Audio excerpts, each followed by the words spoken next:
മുടിയുടെ ആരോഗ്യത്തിനായി ഇതിനോടകം നമ്മൾ പല വിഷയങ്ങളിൽ വീഡിയോ ചെയ്തിട്ടുണ്ട്. അവയിൽ നിന്നെല്ലാം വ്യത്യസ്തമായിട്ട് ഇന്നത്തെ വീഡിയോയിൽ സംസാരിക്കാനുള്ളത് നമ്മൾ ഇതുവരെ ചെയ്തിട്ടുള്ള വീഡിയോകളെല്ലാമായി ചേർത്ത് വായിക്കേണ്ട കാര്യങ്ങളാണ്. മുടിയുടെ ഉള്ള് കട്ടി കൂട്ടിയെടുക്കാൻ വേണ്ടി ചെയ്യേണ്ട കാര്യങ്ങൾ, എന്തെല്ലാം അകത്തേക്ക് കൊടുക്കണം. മുടി കൊഴിച്ചിലുള്ളവരാണ് നിങ്ങളെങ്കിൽ മുമ്പ് പറഞ്ഞിട്ടുള്ള തലക്കെണ്ണകൾക്കൊപ്പം മരുന്ന് പ്രയോഗങ്ങൾക്കൊപ്പം ഈ വീഡിയോയിൽ പറഞ്ഞിരിക്കുന്ന ഘടകങ്ങൾ കൂടി നിങ്ങളുടെ hair റൊട്ടീനിൽ ഉൾപ്പെടുത്തേണ്ടതായിട്ടുണ്ട്.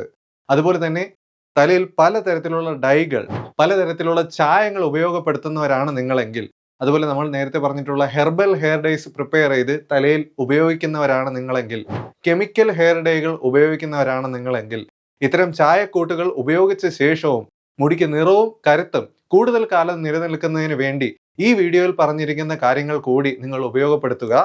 So without any further ado, this is Dr. Ganesh Krishnan MT and you're watching Doctor's Infotainment.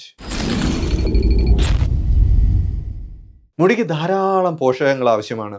മുടി വളർച്ചയെ ബാധിക്കുന്ന ഘടകങ്ങളിൽ പ്രായം, ജീനുകൾ, ഹോർമോൺ എഫക്റ്റുകൾ തുടങ്ങിയ പല ഘടകങ്ങൾ ഉണ്ടെങ്കിലും അവയ്ക്കെല്ലാം ഒരുപടി മുകളിലാണ് ശരിയായ പോഷണങ്ങളുടെ സ്ഥാനം. കാരണം ഇന്ന് ചെറുപ്പക്കാരിൽ, അതായത് 20 വയസ്സിനും 30 വയസ്സിനും ഇടയിലുള്ള ധാരാളം വ്യക്തികളിൽ ബാക്കി എല്ലാ ഘടകങ്ങളും അനുകൂലമാണെങ്കിൽ പോലും ഇപ്പൊ വന്ന് പറയുന്നത് അച്ഛനമ്മമാർക്കൊക്കെ ഇപ്പോഴും നല്ല മുടിയുണ്ട് ഡോക്ടറെ, പക്ഷെ എന്റെ തലയിൽ മാത്രം മുടിയില്ല എന്നാണ്. ഇത്തരം വിഷമവുമായിട്ട് വരുന്ന ധാരാളം യുവാക്കൾ ഇന്ന് കാണുന്നുണ്ട്.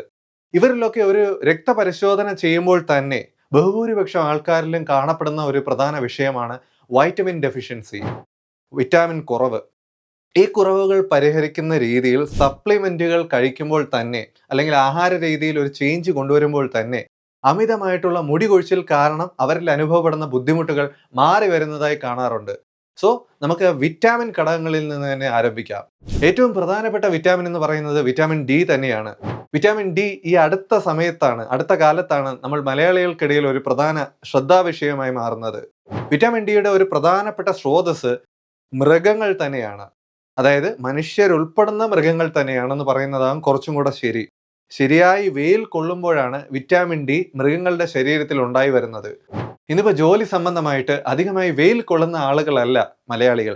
അതുകൊണ്ട് തന്നെ മലയാളികൾക്കിടയിൽ ഇത്തരത്തിലുള്ള വിറ്റാമിൻ ഡി കുറവ് വളരെ കൂടുതലാണ്. വിറ്റാമിൻ ഡിയുടെ 2 പ്രധാനപ്പെട്ട വകഭേദങ്ങളുണ്ട്. ഒന്ന് വിറ്റാമിൻ D2, 2 വിറ്റാമിൻ D3. കൃത്യമായി പറഞ്ഞാൽ ഇവ രണ്ടും ഘടനാപരമായ വ്യത്യാസങ്ങളുള്ള മോളിക്യൂളുകൾ തന്നെയാണ്. ഇവ രണ്ടും പ്രത്യേകം സപ്ലിമെന്റുകളായി അവൈലബിളുമാണ്. ഇവ രണ്ടും മുടിക്ക് ആവശ്യവുമാണ്. വിറ്റാമിൻ D2 ശരീരത്തിന് ലഭിക്കുന്നത് പ്രധാനമായും നമ്മൾ കഴിക്കുന്ന പച്ചക്കറി, സസ്യ സ്രോതസ്സുകൾ വഴിയാണ്. അവയിൽ തന്നെ വെയിൽ കൊള്ളുന്ന ഭാഗങ്ങളിലാണ് വിറ്റാമിൻ D2 ഉണ്ടായി വരുന്നത്. മഷ്റൂം, ഭക്ഷ്യയോഗ്യമായിട്ടുള്ള കൂൺ, മുട്ട, ചീസ് ഇവയെല്ലാം വിറ്റാമിൻ D2 ശരീരത്തിന് സപ്ലൈ ചെയ്യുന്ന സ്രോതസ്സുകളാണ്. പക്ഷെ വിറ്റാമിൻ D3 ഉണ്ടാകുന്നത് പ്രധാനമായും മൃഗങ്ങളിലാണ്. കൃത്യം പറഞ്ഞാൽ നമ്മൾ മനുഷ്യന്മാരിൽ തന്നെ വിറ്റാമിൻ D3 ഉണ്ടാകുന്നുണ്ട്. നമ്മളിൽ ആവശ്യത്തിന് വിറ്റാമിൻ D3 ഉണ്ടായി വരാത്തപ്പോഴാണ് പലപ്പോഴും വിറ്റാമിൻ D3 സപ്ലിമെന്റുകൾ വാങ്ങി കഴിച്ച് വിറ്റാമിൻ D3യുടെ അളവ് ഉയർത്തിക്കൊണ്ട് വരേണ്ടതായി കാണുന്നത്. സൂര്യപ്രകാശമാണ് വിറ്റാമിൻ D3, D2 ഒക്കെ ഉണ്ടായി വരുന്നത് നിർണ്ണയിക്കുന്ന ഒരു പ്രധാന ഘടകം. മുടി കൊഴിച്ചിൽ അധികമാകുമ്പോൾ, മുടി വളരാതിരുന്നാൽ നിങ്ങൾ ആദ്യം പരിശോധിക്കേണ്ട വിറ്റാമിൻ ഏതെന്ന് ചോദിച്ചാൽ ഞാൻ പറയും അത് വിറ്റാമിൻ ഡി തന്നെയാണ്. ഇനി വിറ്റാമിൻ ഡി കൂടിയാലും പ്രശ്നമാണ്. നമ്മൾ മെഡിക്കൽ സ്റ്റോറിൽ പോയി വിറ്റാമിൻ ഡിയുടെ സപ്ലിമെന്റുകൾ വാങ്ങി കഴിക്കുമ്പോൾ, അതും ഡോക്ടറുടെ നിർദ്ദേശമില്ലാതെ വാങ്ങി കഴിക്കുമ്പോൾ പലപ്പോഴും അത് അബദ്ധമായി മാറാറുണ്ട്.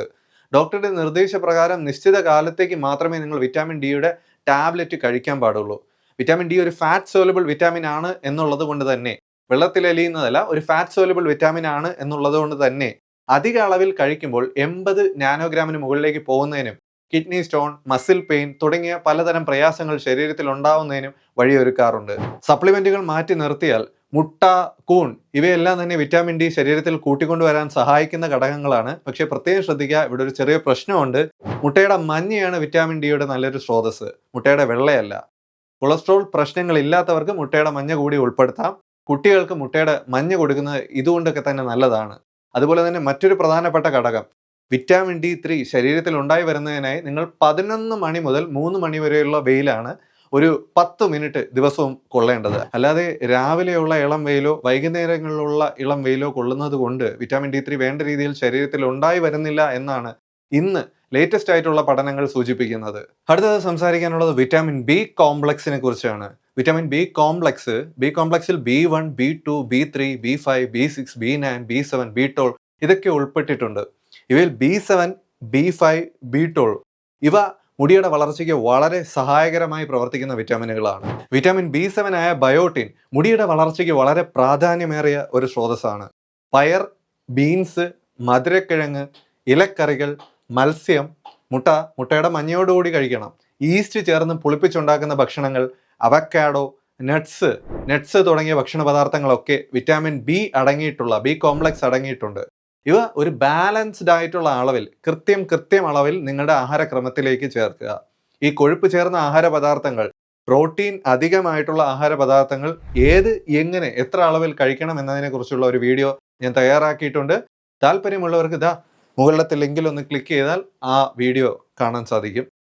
ഇത്തരം ആഹാര പദാർത്ഥങ്ങൾ രാവിലെ, ഉച്ചയ്ക്ക്, രാത്രി സമയങ്ങളിൽ എത്ര അളവിൽ കഴിക്കണം എന്നതിനെ കുറിച്ചുള്ള ഒരു കണക്ക് നിങ്ങൾക്ക് ഈ വീഡിയോയിൽ വ്യക്തമായി മനസ്സിലാക്കാൻ സാധിക്കും. അടുത്തതായി സംസാരിക്കാനുള്ളത് വിറ്റാമിൻ എയെ കുറിച്ചാണ്, അഥവാ റെറ്റിനോൾ.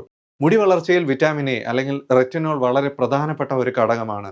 റെറ്റിനോൾ ചർമ്മഗ്രന്ഥികളെ സ്റ്റിമുലേറ്റ് ചെയ്ത് ചർമ്മത്തിലെ സെബം അല്ലെങ്കിൽ ഓയിൽ കൃത്യമായി ഉണ്ടായി മുടിയുടെ ഹെയർ റൂട്ട്സ് ആരോഗ്യത്തോടെ നിലനിൽക്കാൻ സഹായിക്കുന്ന ഒരു ഘടകമാണ്. ഇതുകൊണ്ട് തന്നെ ഇത് കേശരോമങ്ങളുടെ വളർച്ചയെ സ്റ്റിമുലേറ്റ് കൂട്ടുന്ന ഒരു ഘടകം കൂടിയാണ്. കൂടാതെ ഫ്രീ റാഡിക്കലുകളെ ചെറുക്കുന്നതിലൂടെ മുടി അധികമായി പൊട്ടി പോകാതിരിക്കാനും വിറ്റാമിൻ എ സഹായിക്കും. വിറ്റാമിൻ എ കുറവാകുന്നവരിൽ കാണപ്പെടുന്ന ഒരു പ്രധാന ലക്ഷണമാണ് മുടി പകുതിക്ക് വെച്ച് പൊട്ടിപ്പോവുക, മുടി തുമ്പിൽ നിന്ന് പിളർന്ന് പൊട്ടിപ്പോകുന്നതായി കാണുക. ഇതെല്ലാം ഒഴിവാക്കുന്നതിനായി വിറ്റാമിൻ എയുടെ നല്ല സ്രോതസ്സുകളായിട്ടുള്ള പാൽ, മുട്ട, ചീസ്, തൈര്, മത്സ്യം എന്നിവ നിങ്ങളുടെ ഡയറ്റിൽ ഉൾപ്പെടുത്തുക. മത്സ്യം അങ്ങനെ തന്നെ കഴിക്കാൻ ബുദ്ധിമുട്ടുള്ളവർക്ക് കോഡ് ലിവർ ഓയിൽ, മീനിന്റെ കരളിൽ നിന്നുണ്ടാക്കുന്ന മീൻ ഗുളികകൾ ഉപയോഗപ്പെടുത്താം. അതുപോലെ തന്നെ ക്യാരറ്റ്, ചീര ഇവയെല്ലാം വിറ്റാമിൻ എയുടെ കലവറകളാണ്. അതുകൊണ്ട് തന്നെ ഇത്തരം ഭക്ഷണങ്ങളും നിങ്ങളുടെ ഭക്ഷണക്രമത്തിൽ ഉൾപ്പെടുത്തുക. അടുത്തതായി സംസാരിക്കാനുള്ളത് വിറ്റാമിൻ ഇ ആണ്. വിറ്റാമിൻ ഇ തലയോട്ടിയിലെ രക്തയോട്ടം മെച്ചപ്പെടുത്താൻ കഴിവുള്ള ഒരു വിറ്റാമിനാണ്. തലയോട്ടിയിൽ കൃത്യമായി രക്തയോട്ടം സാധ്യമായാൽ മാത്രമേ മുടി വളർച്ചയുണ്ടാവൂ. ഇത്തരത്തിൽ കട്ടി കുറഞ്ഞ, കോതി ഒതുക്കാനൊക്കെ ബുദ്ധിമുട്ടുള്ള മുടിനാരുകളുള്ളവർ വിറ്റാമിൻ ഇ ശരിയായി കഴിച്ചാൽ തന്നെ ഇത്തരത്തിൽ മുടിയുടെ കുഴപ്പം പിടിച്ച വളർച്ച മാറ്റിയെടുക്കാൻ കഴിയും. വിറ്റാമിൻ ഇയുടെ മികച്ച ആന്റി ഓക്സിഡന്റ് പ്രോപ്പർട്ടീസ് മുടിയിലെ ഓക്സിഡേറ്റീവ് സ്ട്രെസ്സിനെ കുറച്ചുകൊണ്ട് വരാനും മുടി പൊടിഞ്ഞു പോകുന്നത് തടയാനും സഹായിക്കും. നേരത്തെ പറഞ്ഞ പല സ്രോതസ്സുകളും വിറ്റാമിൻ ഇയുടെയും കലവറയാണ്. അതുകൂടാതെ ബദാം, സോയാബീൻ, ഒലിവ് ഓയിൽ, അവക്കാഡോ, ചീര പ്രത്യേകം എടുത്ത് പറയണം. ഇവയെല്ലാം വിറ്റാമിൻ ഇയുടെ നല്ല കലവറകളാണ്. ഇവ കഴിക്കുമ്പോൾ ഒരു കാര്യം നിങ്ങൾ പ്രത്യേകം ശ്രദ്ധിക്കണം. കിഡ്നി സ്റ്റോൺ ഉള്ളവർ, അതുപോലെ തന്നെ ബ്ലോട്ടിംഗ്, അധികമായി ഗ്യാസ് ട്രബിൾ ഉള്ളവരൊക്കെ ഈ ഇലക്കറികൾ കഴിക്കുമ്പോൾ ഒന്ന് ശ്രദ്ധിക്കണം.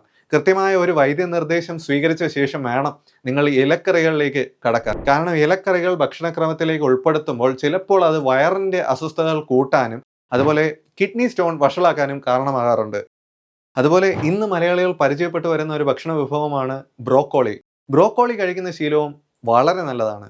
സൂപ്പർ മാർക്കറ്റിലൊക്കെ മേടിക്കാൻ കിട്ടും. ബ്രോക്കോളി മേടിക്കുമ്പോൾ പുഴു ബാധ ഇല്ലാത്തത് നോക്കി മേടിക്കാൻ പ്രത്യേകം ശ്രദ്ധിക്കുക.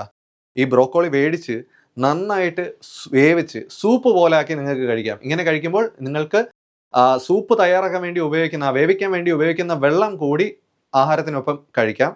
വിറ്റാമിൻ ഇ ശരീരത്തിന് ലഭിക്കാൻ ഞാൻ പേഴ്സണലി ഉപയോഗപ്പെടുത്തുന്ന ഒരു സൂപ്പർ ഫുഡ് ബദാമാണ്. ബദാം വിറ്റാമിൻ ഇയുടെ ഒരു മികച്ച സ്രോതസ്സാണ്.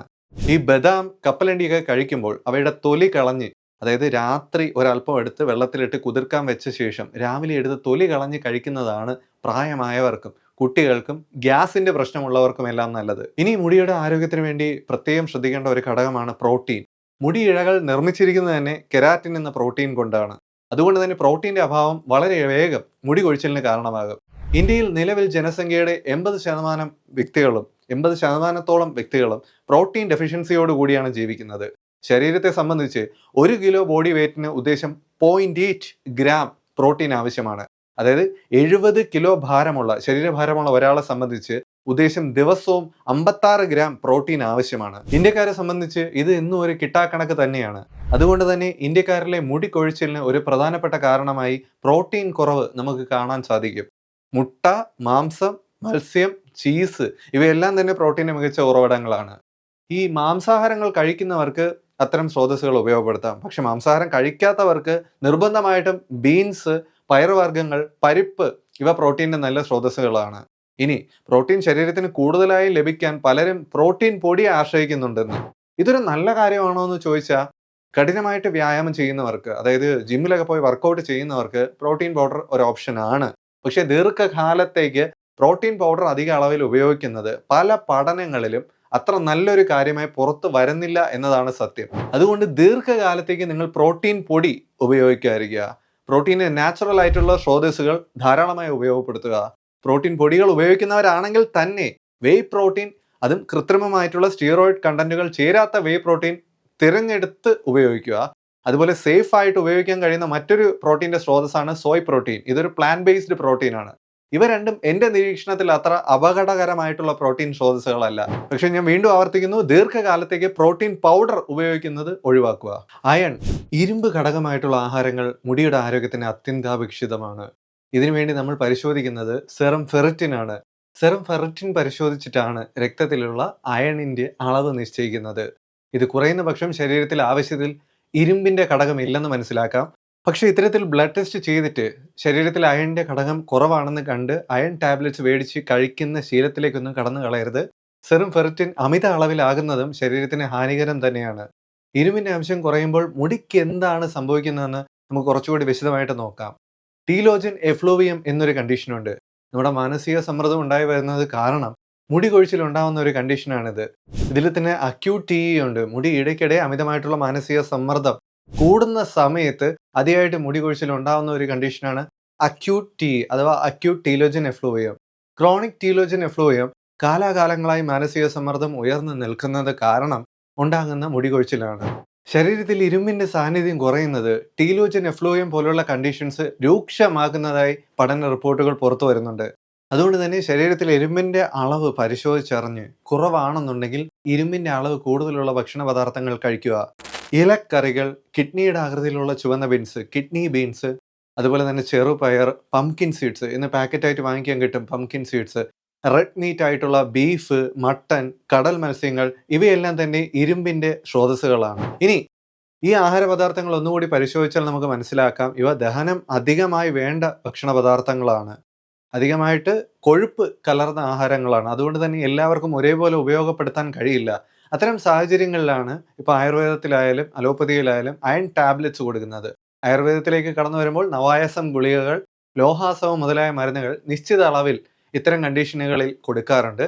അത് ഓരോ വ്യക്തികളിലും ഉപയോഗിക്കുന്നത് വ്യത്യസ്തമായിട്ടുള്ള അളവിലാണ് എന്നത് മാത്രം. അടുത്ത ഘടകം ഒമേഗ 3 ഫാറ്റി ആസിഡ് ആണ്. വിറ്റാമിൻ, പ്രോട്ടീൻ, അയൺ ഇവയൊക്കെ പോലെ തന്നെ ശരീരത്തിന് വളരെയധികം പ്രാധാന്യമുള്ള ഒരു ഘടകമാണ് ഒമേഗ 3 ഫാറ്റി ആസിഡ്. പ്രത്യേകിച്ച് മുടിയുടെ ആരോഗ്യത്തെ സംബന്ധിച്ച്. മുടിയുടെ ആരോഗ്യകാര്യത്തിൽ ഒമേഗ 3 ഫാറ്റി ആസിഡിന്റെ സ്വാധീനം ഓരോ വ്യക്തിയിലും ഓരോ രീതിയിലാണ് പ്രകടമാകുന്നത്.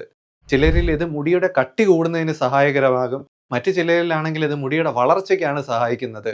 ഒമേഗ 3 ഫാറ്റി ആസിഡുകളുടെ അളവ് വർദ്ധിപ്പിക്കുന്നതിന് നെയ്മീൻ, ഫ്ലാക്സ് സീഡുകൾ, ചിയ സീഡുകൾ, വാൽനട്ട്സ് ഇവയെല്ലാം തന്നെ പ്രകൃതിദത്ത സ്രോതസ്സുകളാണ്. ഇനി ഇവയൊക്കെ കഴിക്കാൻ പ്രയാസമാണെന്നുണ്ടെങ്കിൽ ഒമേഗ 3യുടെ സപ്ലിമെന്റുകൾ നേരിട്ട് വാങ്ങി കഴിക്കാം. അതായത് ഈ ഒമേഗ 3 ക്യാപ്സ്യൂളുകൾ നമ്മുടെ മീൻ ഗുളികയുമായിട്ട് വളരെയധികം സാമ്യത പുലർത്തുന്നവയാണ്. വെജിറ്റേറിയൻ ആണെങ്കിൽ ഇത്തരം ക്യാപ്സ്യൂളുകൾ വാങ്ങി കഴിക്കാൻ നിങ്ങൾക്ക് അല്പം പ്രയാസം കാണാം. അത്തരം സാഹചര്യങ്ങളിൽ നിങ്ങൾക്ക് ഒമേഗ 3യുടെ ആൽഗെ ഓയിൽ ക്യാപ്സ്യൂളുകൾ നേരിട്ട് വാങ്ങി കഴിക്കാം. പക്ഷേ പ്രോട്ടീൻ പോലെ തന്നെ ഏറ്റവും നല്ല സ്രോതസ്സ് ഒമേഗ 3 ഫാറ്റി ആസിഡ് ശരീരത്തിന് നൽകാനുള്ള ഏറ്റവും നല്ല സ്രോതസ്സ് ഏതെന്ന് ചോദിച്ചാൽ അത് പ്രകൃതിദത്ത സ്രോതസ്സ് തന്നെയാണ്. അതുകൊണ്ട് തന്നെ ദിവസവും 200 മുതൽ 500 മില്ലിഗ്രാം വരെ ആവശ്യമായിട്ടുള്ള ഒമേഗ 3 ഫാറ്റി ആസിഡിന്റെ ലഭ്യത ശരീരത്തിന് സീ ഫുഡ് വഴി നൽകാൻ നിന്നു കഴിഞ്ഞാൽ അത് പലപ്പോഴും ദഹന പ്രശ്നങ്ങൾക്ക് കാരണമാകാറുണ്ട്. കടൽ വിഭവങ്ങൾ കൊണ്ടുണ്ടാക്കുന്ന ഭക്ഷണ പദാർത്ഥങ്ങൾ ആഴ്ചയിൽ ഒരു 2 തവണയൊക്കെ കഴിക്കുമ്പോൾ തന്നെ ഏകദേശം ദഹനത്തിന് സാധ്യമായിട്ട് മാറാറുണ്ട്. അതിലധികം കഴിക്കുന്നത് പലപ്പോഴും ദഹന പ്രശ്നങ്ങൾക്ക് വഴിവെക്കാറുണ്ട്. അതുകൊണ്ട് പലപ്പോഴും ആവശ്യത്തിന് ഒമേഗ 3 ശരീരത്തിന് ലഭിക്കാൻ നമ്മൾ സപ്ലിമെന്റുകൾ ഗുളികകളായി തന്നെ കഴിക്കാൻ നിർബന്ധിതമാകാറുണ്ട്. സോ ഇനി ഗുളികകളായിട്ടാണ് കഴിക്കുന്നതെന്നുണ്ടെങ്കിൽ ഒമേഗ 3 ഗുളികകളായി തന്നെ കഴിച്ച് കൃത്യമായ ഒമേഗ 3യുടെ സപ്ലൈ ശരീരത്തിന് ഉറപ്പുവരുത്തുക. ഈ പറഞ്ഞിരിക്കുന്ന കാര്യങ്ങളിൽ നിങ്ങൾക്ക് എന്തെങ്കിലും സംശയമുണ്ടെങ്കിൽ തീർച്ചയായിട്ടും താഴെ കമന്റ് ബോക്സിൽ കമന്റായി എഴുതി അറിയിക്കാം. ക്ലിനിക്കിന്റെ വാട്സാപ്പ് നമ്പർ കൂടി ഞാൻ താഴെ കൊടുത്തേക്കാം. നിങ്ങൾക്ക് ഡയറക്റ്റ് മെസ്സേജ് ചെയ്യാം. നിങ്ങളുടെ അഭിപ്രായങ്ങൾ, നിർദ്ദേശങ്ങൾ, വിമർശനങ്ങൾ എല്ലാം തന്നെ കമന്റ് ചെയ്ത് അറിയിക്കുക. ആരോഗ്യ വിഷയങ്ങളുമായി ബന്ധപ്പെട്ടിട്ടുള്ള നിങ്ങളുടെ സംശയങ്ങൾ കമന്റ് ചെയ്ത് അറിയിക്കുക. അത്തരത്തിൽ ഒരു വിഷയത്തിൽ നിന്ന് തിരഞ്ഞെടുക്കുന്ന വിഷയത്തിലായിരിക്കും നമ്മൾ ഇനി വീഡിയോ ചെയ്യുന്നത്. വീഡിയോ നിങ്ങളുടെ സുഹൃത്തുക്കൾക്കും ഫാമിലി വാട്സാപ്പ് ഗ്രൂപ്പിലേക്കും ഷെയർ ചെയ്ത് എന്നെ ഒന്ന് സപ്പോർട്ട് കൂടി ചെയ്യുക. മറ്റൊരു നാളിൽ മറ്റൊരു വീഡിയോയുമായി കാണാം. അതുവരേക്കും